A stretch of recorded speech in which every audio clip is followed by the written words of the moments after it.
Aqua రైతులకు కూటమి ప్రభుత్వం గుడ్ న్యూస్ చెప్పింది. యూనిట్ విద్యుత్ కేవలం 1.50 రూపాయలకి అందించే కీలక హామీని అమలు చేస్తూ ప్రభుత్వం అధికారికంగా జీవో జారీ చేసింది.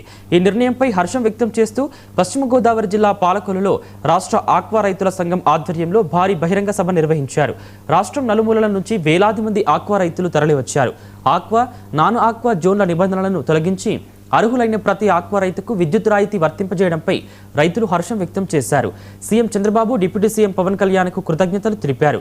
ఈ రాయితీతో సాగు వ్యయం తగ్గి ఆక్వా రైతులకు ఆర్థికంగా మరింత ఊరట లభిస్తుందని మంత్రులు, రైతు సంఘాల ప్రతినిధులు ఆశాభావం వ్యక్తం చేశారు.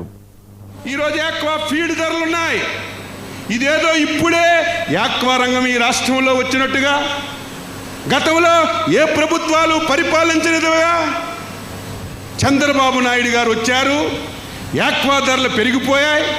మొత్తం ఫీడ్ కంపెనీలన్నీ వారి కులానికి చెందినవని నిస్సిగ్గుగా, లజ్జా సిగ్గు లేకుండా మాట్లాడుతుంటే, మీరు ప్రేక్షక పాత్ర పోషిస్తుంటే ఎక్కడ ధర్మం ఉందని చెప్పి తెలియజేస్తున్నాను. ఆక్వా ఫీడ్ కంపెనీలు ఇప్పుడు పుట్టాయా? నీ తాత ముఖ్యమంత్రి ఉన్నప్పుడు పుట్టాయి. నీ తండ్రి, నువ్వు ముఖ్యమంత్రి అప్పుడు ఉన్నాయి. ఈరోజే పుట్టినట్టుగా మాట్లాడుతున్నావు. ఆక్వా ధరల గురించి మాట్లాడే నైతిక హక్కు నీకు ఎక్కడుంది? 2019 చంద్రబాబు నాయుడు దిగిపోయేసరికి ఆక్వా ఫీడ్ ధర కేజీ 87 రూపాయలు ఉండేది. మీరు చూసుకోండి, 2 సంవత్సరాల్లో 6 సార్లు 27% పెంచి 110 రూపాయలు చేశావు.